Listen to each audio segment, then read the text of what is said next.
Today we are all gathered here to observe World Day Against Child Labor. The theme for today is Let's Act on Our Commitment, End Child Labor. It was first launched in 2002, aiming to spread awareness about the harmful mental and physical problems faced by children forced into child labor all over the world. Now, I would like to invite our HOD to hand over a small token of appreciation that we have prepared for our resource person. Good afternoon to one and all. Before I do the honor, just on behalf of the department, I take this privilege to thank Ma'am, Mrs. Mohamed Layatul, CWC, that is Chairperson Child Welfare Dimapur, and his team, Press Fraternity, for coming, for taking out your time, coming here to share your insight, experiences and knowledge about the abuse of child, and in so many ways they're going to enlighten us with. I hope this session would be fruitful for each and every one of us and for the students.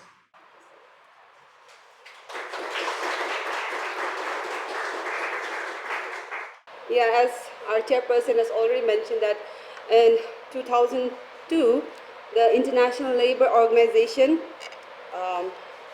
launched the first World Day Labor Day against Child Labor Day on June 12th, and it has been observed ever since then. And in the year 1992 also, India became one of the signatories in the UN as on the rights of child. So since then, India has been fighting for children's rights, and also so many laws has been amended since then. So this year's theme for child labor is Let's Act on Our Commitments and Child Labor. Can anyone tell me what child labor is? Or tell me what a child is? I just want to make this interaction quite interacting so that it does not bore you. Who is a child? Okay, are you a child? Then who is a child? Who will be a child? Is there any age? Yes?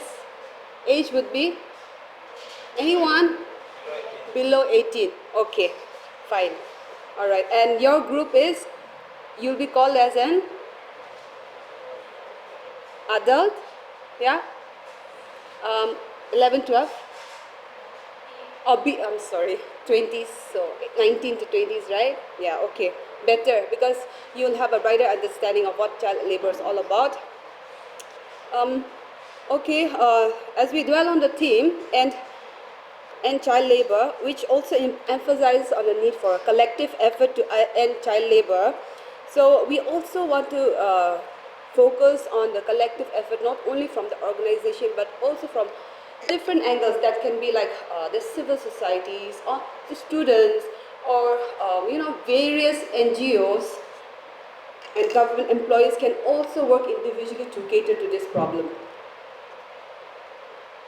June marks the observance of World Child Labor, and not only that, but it is also a crucial reminder to all of us that it is time that we eradicate, or also, in short, we can say that we can also help lower down the consequences of child labor. I know it's not easy to eradicate child labor.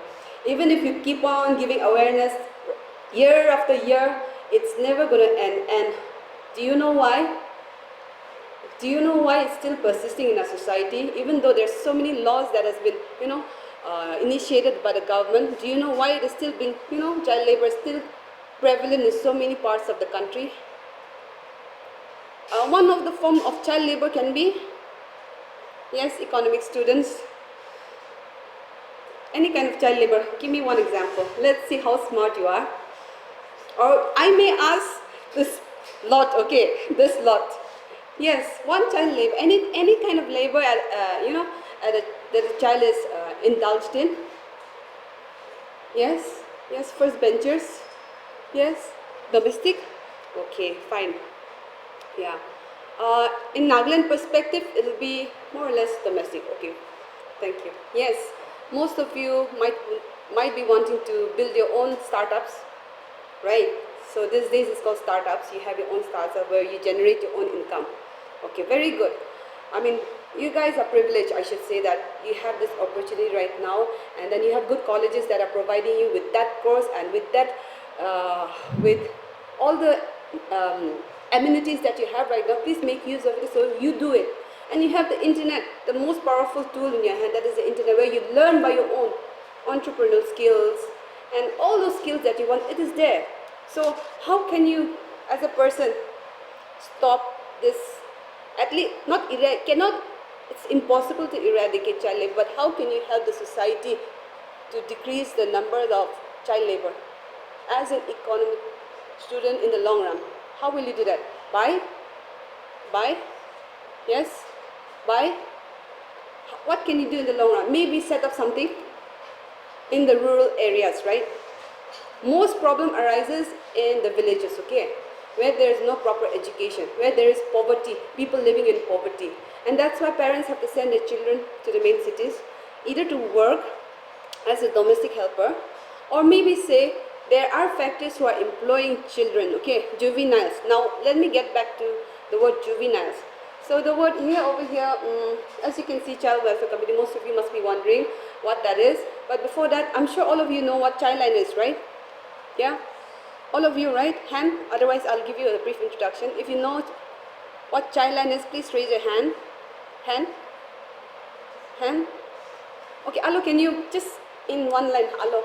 Since she's a Korean, what is a child line? What does it do? It's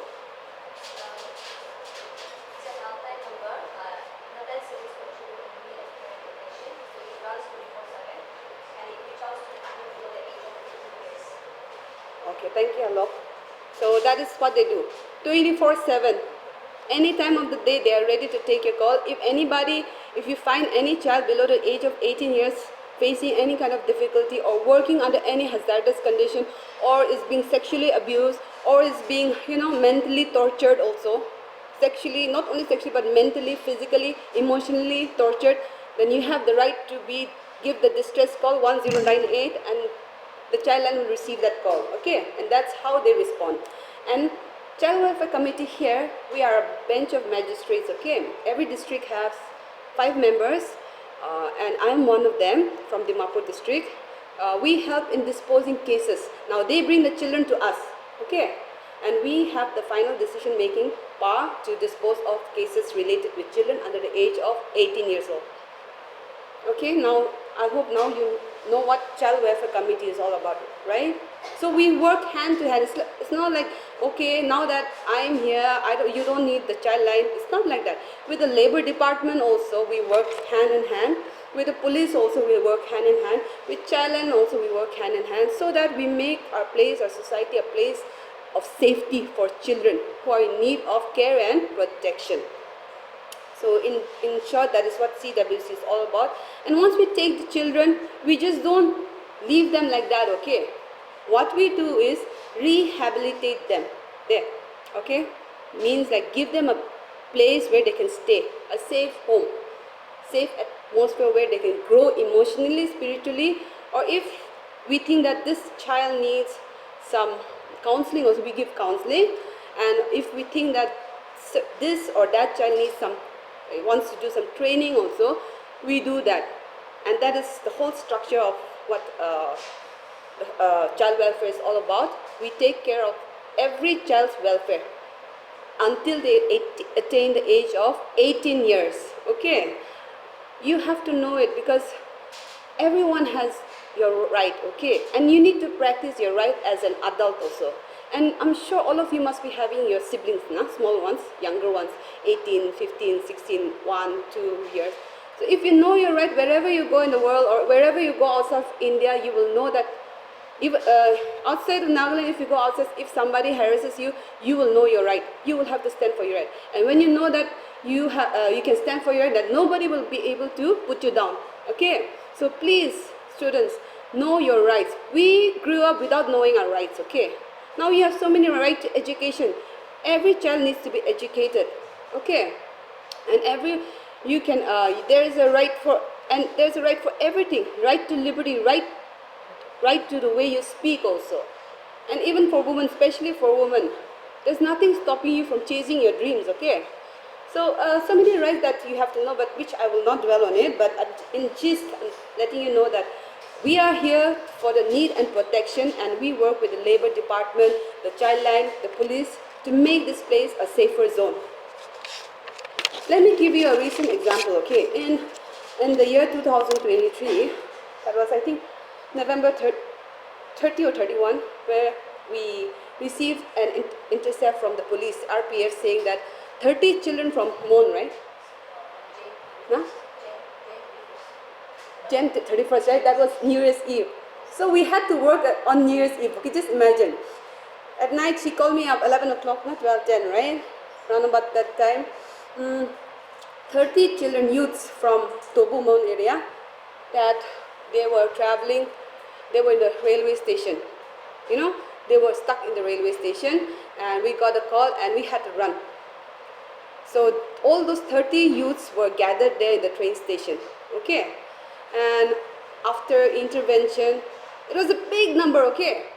After, interacting with those boys, we found out that 9 of them were juveniles, okay? That is below the years of 18 years old. Since we are under the care of we take care of only 18 years and below, we took those 9 out of the rest, and the rest had plans to go to Kerala to work in a factory, in a very prestigious factory run by a multinational organization. It manufactures insecticides and pesticides. Now, do you think people working there, the condition is hazardous or it's not hazardous? What do you think? Is it hazardous? Is insecticides and pesticides hazardous or not? Right? So children are going to places like this for greener pastures, seeking for pocket money, and the pay wage was not much also, 300 for 300, right? 300 to 400 for younger new interns, like new people, for people who are joining new, that much only. And they were willing to come from all the way from their hometown, from their village, and go to Kerala without train ticket, without a ticket. And their Aadhaar card was also, they were carrying their father's Aadhaar card or their brother's Aadhaar card. It was like that. So like that, when you don't take care of your society, or when the village is not been developed, all these issues will come up from interior areas. Children will start, wanting to earn more pocket money. I don't know how many of you after your college, not many would want to own your own startups. Some may even fail in your startups also. Not many of you will become entrepreneurs, right? Some of you might even go into depression by losing some business proposals when you grow up, that is. So, think about those children who are in the villages. No quality education, poverty, and then I think that area, the salt is more expensive than anything. That's what they said. That's how they barter. Just imagine the plight of those children. And who would want to go to a school where there are no teachers, no electricity, or no roads, proper roads? So those are the things that are catering to the rise in child labor, or most importantly, child trafficking. Child being trafficked to work in factories. Or in case of girls, it will be prostitution. Young girls are being, trafficked. They are lured into jobs in big cities and they are trapped in brothels. Those are the cases. It's real, okay? It's real. It is happening. And we have had cases, so many cases like that. So, in order to eradicate that, I don't think it's a one man's effort. I think it's a collective effort of all of us, right? One man cannot do it. The government has plans, okay, it has policies at place, but it is our duty as individuals to create that awareness, to bring a change. Whether it's the NGOs or the students or college, I always request the churches, Nagaland being a Christian state, 99%. We have so many churches. Why not the church come up with programs where you can help educate young children? See, these boys, they didn't want to go to school, okay? Why? Because the condition itself is such that the interest is not there. All they want to do is earn at least 300 rupees, 200 rupees per day. And just take care of their needs. And that was also quite a lot for them. And most of the boys were first timers. They wanted to see what the train looks like. So in an adventure, they were going out not knowing what awaits them in Kerala. So what awaits them, I'll tell you, is the most interesting. You don't get a 5-star room. It's just like a dormitory where all of you sleep in one room on the floor. And we have, sensitized them on the harmful effects of insecticides and pesticides also. These people are unaware of the chemicals that they're using. In the long run, what will these insecticides and pesticides do? What will happen when you're exposed to harmful substances like that? What will happen to your body? What will happen? Is it cancerous? Cancer. But not many people know about it, okay? Because they are not being aware. So that's why we are here to create that awareness, so that you, even though you're not in that condition, so that you as a person can create that awareness, inform somebody from your town or from your school or from your village about all this. See, we have been working in this field, and especially Childline has been working in this field for very long. They know the ground reality. We know what type of children we get. From all sections of the society we get. Different problems, okay. It is existing in our society, okay. It's not that, it's just been unheard. Not been heard or not been out in the media, okay. But I'm sure you must have heard of this incident, right? It was years back, but Ronika's incident, right? Everybody knows about it. You all know about it? Ronika's incident, have you heard? No. None. You know, right? None. Ronika, what happened to those children? Social media? You guys don't watch the news? No? 1 year back news? No, right? Anyway, so things like that are happening in our society also. So what we suggest as child welfare committee members or as Childline also, we provide alternatives like, okay, fine. Sometimes there are families or children who can't even afford to keep their children right at home. Like for example, so many children are being trafficked from Burma also, which I'm sure most of you know. When you hear about those stories, it's quite sad. I mean, sad to send them back to their hometown also, because nothing is there. Nothing. No electricity, nothing. They have to walk miles and miles to get to India, the border.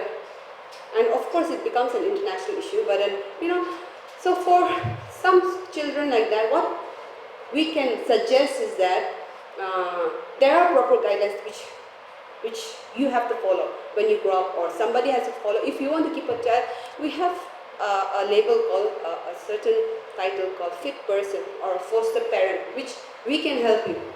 So what this fit person or a foster parent will do is that, the Childline or the DCP unit will go for a social work, check the family whether they are fit enough to keep the child or not. After the survey, they come back to us, and if they are certified as fit, we keep the child, give the child to them so that they can keep the child, give them, help them to practice their own rights, give them education until they attain the age of 18 years. That can be one of the things which, can go through a proper channel. If you don't want to land the problem, that can be the only choice. That is just one option that I'm giving. So likewise, child labor will just go on, but then if, provided you keep that child properly, help them practice their own right, I don't think there will be any issue. But if you try to, stop them from exercising their right, then that is against the law. And I'm warning you, these days India is so strong on child laws that you cannot escape the law. Also, how many of you are, lastly, okay, one point, so many child artists,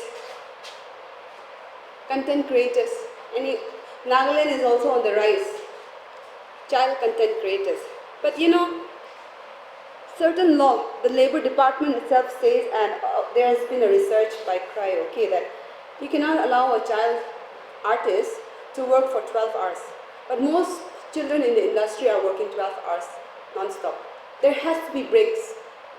And most child artists, when they grow popular, parents think, okay, she's earning, so I don't think I will continue his or her education, so they stop their education. Because they're earning well, millions, millions. You know, Ryan show, online, so many international big shows are there. Are they following the guidelines? If they are not following the prescribed guidelines, they will also come under the radar, okay? Children are being deprived of their rights when they become famous also. It's not them who's making the decision, it's the parents.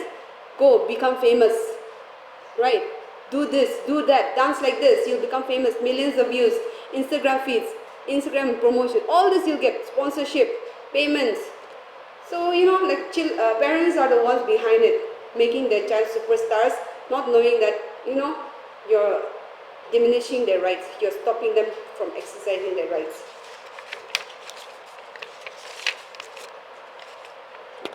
Anyway, in conclusion, I just want to say, you know, let us strive for a child labor-free India by addressing these root issues like I just discussed, poverty and education is the main thing.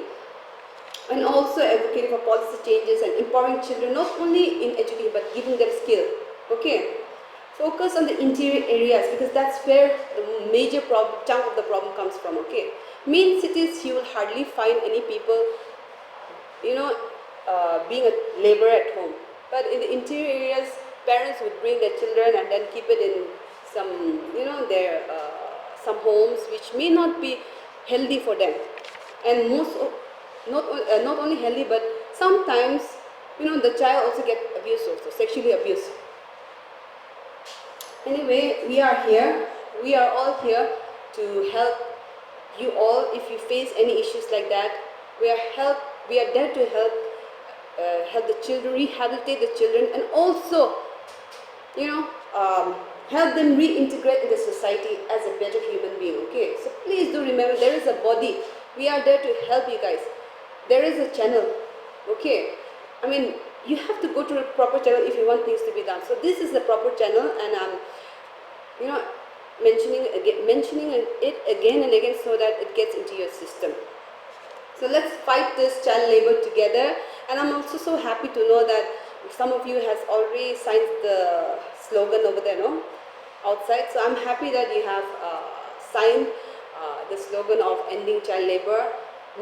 Hope that out of that signature, some progress will come out in the future, some fruitful progress, so that, you know, you also join big NGOs, or, you know, you start up your own skill training institutes where you skill children who do not have any educational qualification. Because if you want to get skilled over here, you have to have certain criteria, right? 8 pass, 10 plus, 12 pass. But there are students who don't go to educational institutions also. Okay, please do make provisions for them. Okay, that is my request to the young generation, that, you know, make provisions for children like them. Colleges can do that, schools can do that, churches can do that, and you can do that in the future.